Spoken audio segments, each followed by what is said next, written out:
Hey guys, we got our first set of spoilers for the starter decks. So I'm pretty excited about this. They started with the light deck, the Pandas, so this is pretty awesome. So I'm gonna go get right into it. There's a lot of stuff to talk about it. So we'll start with the ruler. So we have Tigress Pearlshine. So he's a Panda ruler with Judgment of 3. Energize, and at the beginning of game you can gain a gem of any attribute. So this is one of the new mechanics that is going to be on, from what I understand, every single ruler in this entire cluster is going to have some sort of item. So in this case it's a gem. The other rulers might have some sort of item. I can't think of anything. A rock, that's not a gem. I don't know, some other stuff that'll go with them that they can gain, and you'll be able to use them for different things. You did say that the new cluster is going to introduce a new zone. So you have your deck zone, graveyard, remove from area. You're going to have an item zone, and the item zone is where you're going to keep, in this instance, gems, where you're going to discard them, grab them, different things like that. And yeah, so that's pretty cool. And if you notice, there's this weird thing under it that we don't know what that is. It's some type of seal that's going to be unlocked inside of the cluster itself. Inside of the booster boxes are going to have either cards that unlock it, or it's going to unlock some sort of cards and abilities. I'm a little confused exactly how it works, but I guess we'll find out at some point, but it won't be until actual spoilers start, I assume. But for now, it's just a mystery. But yeah, once you Judgment for 3, he becomes an 8/8 Panda, and when he enters your field, you get 2 gems of any attribute. So the gems is an item, and it produces any of the 5 color attributes. So you get 2 of them, and you can banish a light gem to give him plus 500 until end of turn, and you can only do that once per turn.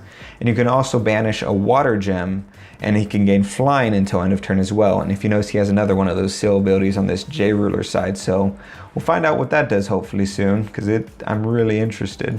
Getting into the Resonators, first we've got Diamond, the one-eyed treasury magician. He's a 4-cost 1000 Panda, and whenever you gain a gem, all Resonators you control gain +2/+2 until end of turn.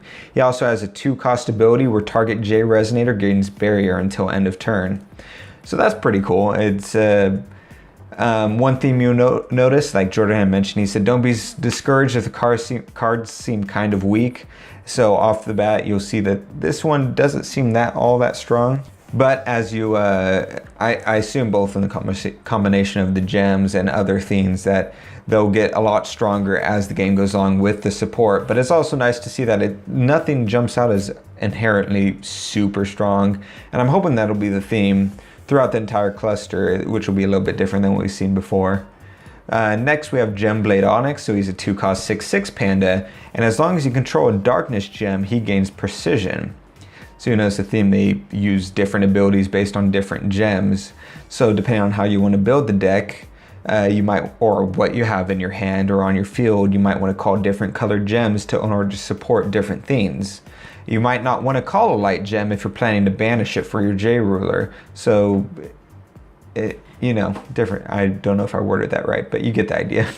Next we have Gemblade Ruby, a kind of weird looking 3-cost 8/8 Panda. Super weird, but it gains swiftness as long as you control fire gem, so that's cool. We have Gemblade Sapphire, so he's a 2-cost 6/6 Panda, and he gains flying as long as you control a water gem. And then we have we shift away from the Pandas now, so now we have Gem Craftsman, which is a 3-cost 8/8 human, and when he enters the field, or she enters the field, you gain a gem of any attribute. So now we saw only one way to gain a gem, which is through a J ruler, so now here's another way, and it also gains 200 as long as you have 3 different colored gems on your that you control. I'm not sure if they're on your field or where exactly they are if you control them. Or maybe they're in your item zone when you control them, and they're out of game when you don't. I don't know. Next we have Gem Trader. He's a 1-cost 3/3 human, and when he enters the field, you gain a light gem. So that's a nice, easy, cheap way to bring out gems, at least via a Resonator. Next we have Jewel Burst. So this is a 2-cost chant, just normal without quick cast, so it's just normal. But as an additional cost to play this card, you have to banish 2 gems, and if you do, you get to remove target Resonator from the game. So it's kind of like a poor man's Zero's Magic Light, unless the card you're removing never attacks, I guess, but or defends. But yeah, I'm sure, like I said, they're gonna get support, so I'm sure it'll be super good. or in some fashion. Next we have Jewel Shield. So this is a 1-cost chant with quick cast, and target Resonator gains plus 200 defense until end of turn, and you get to gain a gem of any attribute. And then that Resonator gains an additional 100 defense for every different attribute among the gems you control. So if you have all 5 different attributes, then suddenly for 1 cost, you're giving a Resonator 700 defense, and you're getting a gem back on top of that. Next we have a 1 cost. It's a Jewel Sword chant quick cast, and it's the exact same as the previous one, but it's attack instead of defense. So ideally, you would probably run both, but it would also depend if you run a turtle very defense deck, or if you want to be a lot more aggressive. It all depends on how you want to play it, or if you run something that can switch your attack and defense, then you might run a bunch of the defense ones strategically or something. I don't know. And next we have White Raven. So this is a 1-cost 3/3 bird. That's cool, I guess. It has flying. So a 1-cost with flying is always awesome. And when it enters the field, you can banish a gem. And if you do, you get to draw a card. So it's sort of a newer version of Tama, essentially. Just with a little bit less effects, but it does have flying, which is nice. And second to last, we have, I'll just real quick show this is the art for the light magic stone that's going to be coming in this side of the deck. So that's kind of cool looking. It's very pretty rainbow, I guess.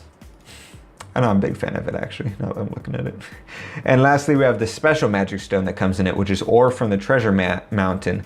So it's a special magic stone, and you treat it as a light magic stone, which is nice. So obviously it produces light will, and when it enters the field, you gain a light gem. So it's just a way to help store up your gems. I assume you would use it similar to almost ancient magic, where you're just going to do a lot of stuff to try and gain and hoard a bunch of gems, like a jewel thief, and banish them, use them to gain abilities, different things like that. I assume there's some combos with that seal ability and new cards that'll be coming out as well, so that'll be pretty awesome. So yeah, that's the basic rundown of all the spoilers. I'm pretty excited for it. Like I said, we're going to be printing out all these and proxying a deck and playing it, so we can sort of get an idea of how the mechanics work. Obviously we're short of that seal ability, but outside of that, we'll get a good idea of how just the deck will work off the bat. So yeah, I look forward to that, and we'll see you guys next time.